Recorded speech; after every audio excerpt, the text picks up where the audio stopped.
സംസ്ഥാനത്തെ സ്കൂളുകളിൽ ഇന്ന് പ്രവേശനോത്സവം, കൊച്ചിയിലെ എളമക്കരയിൽ പ്രവേശനോത്സവം മുഖ്യമന്ത്രി ഉദ്ഘാടനം ചെയ്തു.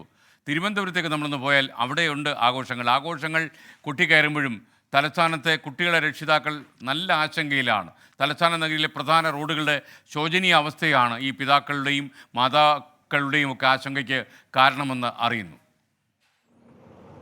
അവധിക്കാലം കഴിഞ്ഞു, സ്കൂൾ തുറക്കുകയാണ്. എല്ലാ സൗകര്യങ്ങളും ഉണ്ടെന്നാണ് വിദ്യാഭ്യാസ വകുപ്പിൻ്റെ അവകാശവാദം. കുട്ടികളുടെ മന്ത്രി അപ്പൂപ്പനും അതേറ്റു പറയുന്നുണ്ട്. തിരുവനന്തപുരത്തെ ചില സ്കൂളുകളിലേക്കുള്ള വഴിയുടെ കാഴ്ചയിലേക്ക് ഒന്ന് പോയി നോക്കാം.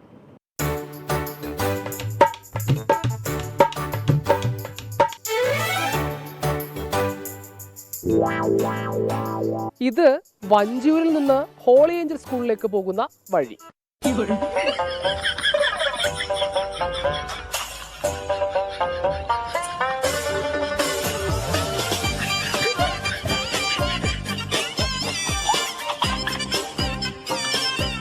Vazhuthacaud junction, Cotton Hill Carmel സ്കൂളുകളിലേക്കുള്ള വഴി.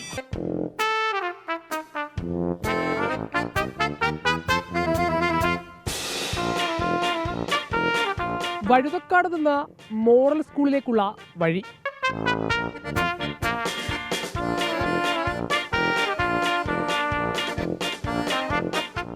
അട്ടക്കുളങ്ങരയിൽ നിന്ന് ചാല ഗവൺമെന്റ് ഹൈസ്കൂളിലേക്ക് വരുന്ന വഴി.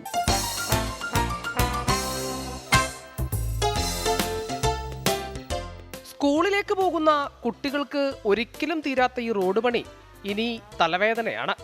എല്ലാം സജ്ജമെന്ന് എല്ലാ പത്രസമ്മേളനത്തിലും വിദ്യാഭ്യാസ മന്ത്രി പറയുമ്പോൾ മന്ത്രിയുടെ നഗരത്തിലേക്കൊന്ന് കണ്ണോടിച്ചാൽ കുറെ വഴികൾ, കുറെ കുഴികൾ കാണാം.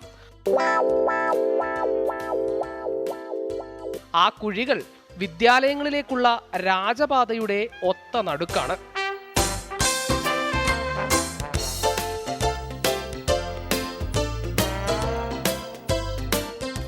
പതിനഞ്ചിന് മുൻപ് കുഴിയൊക്കെ അടച്ച് റോഡ് പണി തീർക്കുമെന്നായിരുന്നു കോർപ്പറേഷന്റെ പ്രഖ്യാപനം. ഏത് 15? ആർക്കറിയാം? എല്ലാ മാസവും 15 ഉണ്ടല്ലോ. മഴ തകർക്കുമ്പോൾ പണി വെള്ളത്തിലാവും, പിന്നെ കുഴി നിറയെ വെള്ളം. ഈ റോഡരികത്തൂടെ വേണം കുട്ടികൾ സ്കൂളിലെത്താൻ.